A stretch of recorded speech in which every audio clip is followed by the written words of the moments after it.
प्रदोष व्रत करने वाले को भोजन नहीं करना चाहिए, ध्यान दीजिए। फलाहार करो, उसमें भी नमक का सेवन मत करो। प्रदोष व्रत में नमक का सेवन वर्जित होता है। कारण, क्या कारण होता है? उसका एक कारण माना गया नमक की वर्जितता। जिस समय पर एक नगर में एक ब्राह्मणी रहती थी, बहुत भाव से सुनिएगा, प्रदोष व्रत नमक को त्यागने का भाव। प्रदोष व्रत की किताब में भी मिल जाएगा आपको, आप पढ़ेंगे तो सुना होगा आपने। एक ब्राह्मणी रहती थी एक नगर में, उसका पति नहीं था, छोटा सा बालक एक साथ में रहता, छोटा सा बालक। अब ब्राह्मण के घर की धर्म पत्नी है, ब्राह्मण कर्मकांड करने वाला, पूजन करने वाला, पाठ करने वाला, अनुष्ठान करने वाला, पूजन करने वाला, मंत्र जाप करने वाला, भगवत भक्ति में डूबने वाला। ब्राह्मण तो चले गया, ब्राह्मणी बच्चे के साथ रह रही, क्या करे वो? अकेली निवास कर रही है, अकेली रह रही है। और ब्राह्मणी बच्चे के साथ भ्रमण करती रहती, घूमती, कहीं कहीं दर दर जाकर कुछ भिक्षा को मांग कर लेकर आ जाती। और भिक्षा लाने के बाद में उस भिक्षा को जब लेकर आती तो अपने बच्चे को भी खिलाती और स्वयं भी उसका पान करती। एक दिन ब्राह्मणी भ्रमण करते करते प्रदोष काल के समय पर शिव मंदिर में प्रवेश करी। प्रदोष काल के समय पर, और शंकर मंदिर में जब प्रवेश करा, प्रदोष काल किसको कहते हैं? सूर्य अस्त हो रहा हो, रात्रि प्रवेश कर रही हो, दोनों का जब मिलन हो रहा हो वो प्रदोष काल कहलाता है। दोनों का जब मिलन हो,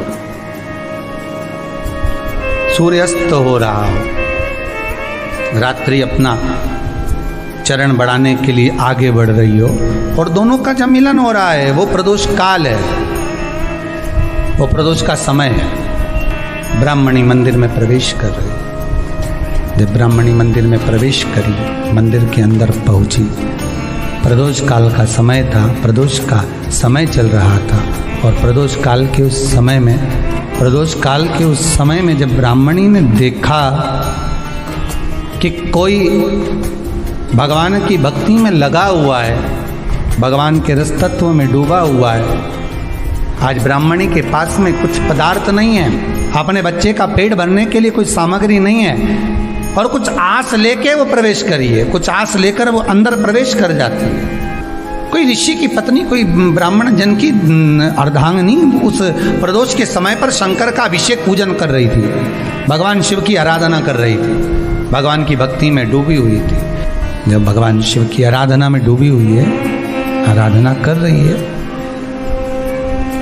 ये कुछ पाने के लिए चली गई, ये कुछ पाने के लिए गई और इसके मन में आया कि मैं कुछ, मुझे भोजन का कोई पदार्थ मिल जावे, मुझे कुछ भोजन मिल जावे, और जब मुझे भोजन मिल जाएगा तब मैं जो पाऊंगी अपने बच्चे को भी पाऊंगी।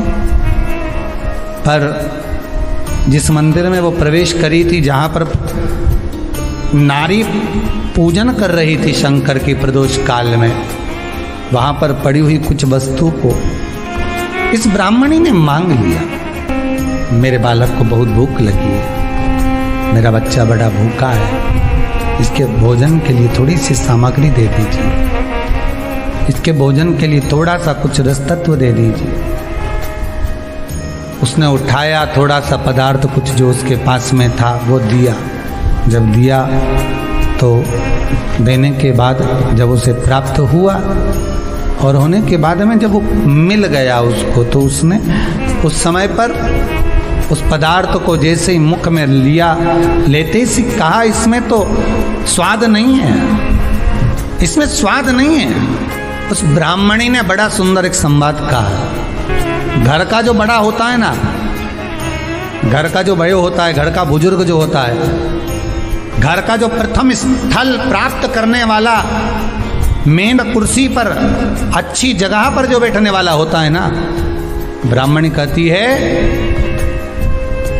वो कभी किसी वस्तु में ऐब नहीं देखता, मिनक नहीं निकालता। समाज के अन्नकूट होते हैं, समाज के जब अन्नकूट होते हैं महाराज, समाज के जब अन्नकूट होते हैं, बड़े बड़ी समाजों में जब कार्तिक महीने में अन्नकूट महोत्सव होते हैं, बहुत सारा प्रसाद बनता है। जो बुजुर्ग होते हैं ना, बड़े समझदार लोग होते हैं ना, तो अन्नकूट की जब प्रसाद खाने बैठते हैं ना, उसमें नमक नहीं भी होता ना तो नहीं बोलते कि इसमें नमक नहीं है।